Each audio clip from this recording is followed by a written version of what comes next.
সরকারি সফরে কক্সবাজারের অবস্থানকালে হঠাৎ অসুস্থ হয়ে পড়া সংস্কৃতি উপদেষ্টা মোস্তফা সরোয়ার ফারুকী এখন শঙ্কামুক্ত।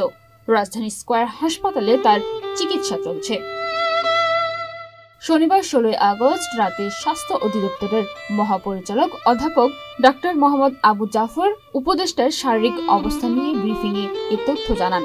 কক্সবাজার থেকে শনিবার রাতে এয়ার অ্যাম্বুলেন্সে তাকে ঢাকায় আনা হয়। এর আগে 5 দিনের সরকারি সফরে শুক্রবার কক্সবাজারে যান সংস্কৃতি উপদেষ্টা। কক্সবাজারকে সাংস্কৃতিক হাব হিসেবে গড়ে তুলতে অংশীজনদের নিয়ে দুদিনের কর্মশালায় আজ প্রধান অতিথি হিসেবে উপস্থিত থাকার কথা ছিল তার। শনিবার রাত 8টার দিকে হোটেল ওশান প্যারাডাইসে অবস্থানকালে হঠাৎ অসুস্থ হয়ে পড়েন তিনি। এদিকে সংস্কৃতি উপদেষ্টার স্ত্রী বিশিষ্ট অভিনেত্রী নুসরাত ইমরোজ তৃষা সামাজিক যোগাযোগ মাধ্যমে জানান, মোস্তফা সরোয়ার ফারুকী হাসপাতালে চিকিৎসাধীন ও আশঙ্কামুক্ত। তার সুস্থতার জন্য দোয়া কামনা করছেন তিনি। কাজের চাপ, খাবারে অনিয়ম ও পানি শূন্যতার কারণে সংস্কৃতি উপদেষ্টা অসুস্থ হয়ে পড়েন বলে জানান স্বাস্থ্য অধিদপ্তরের মহাপরিচালক।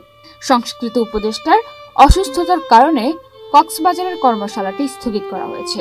উনি কাজের লোডে ছিলেন, দুপুর থেকে খাওয়া দাওয়া ভালো হয়নি, এটা একটা বিষয়। তো ওই কিছুটা সেজন্য পানি শূন্যতা আছে, ওনার স্যালাইন চলছে।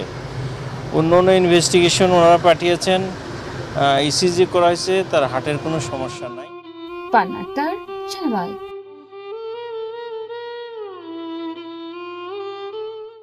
বান্ডেল থাকলে প্রতি সেনমানিতে টাকা বাঁচবে। বিকাশ সেনমানি বান্ডেল কিনে জিতুন প্রতি লেনদেনে।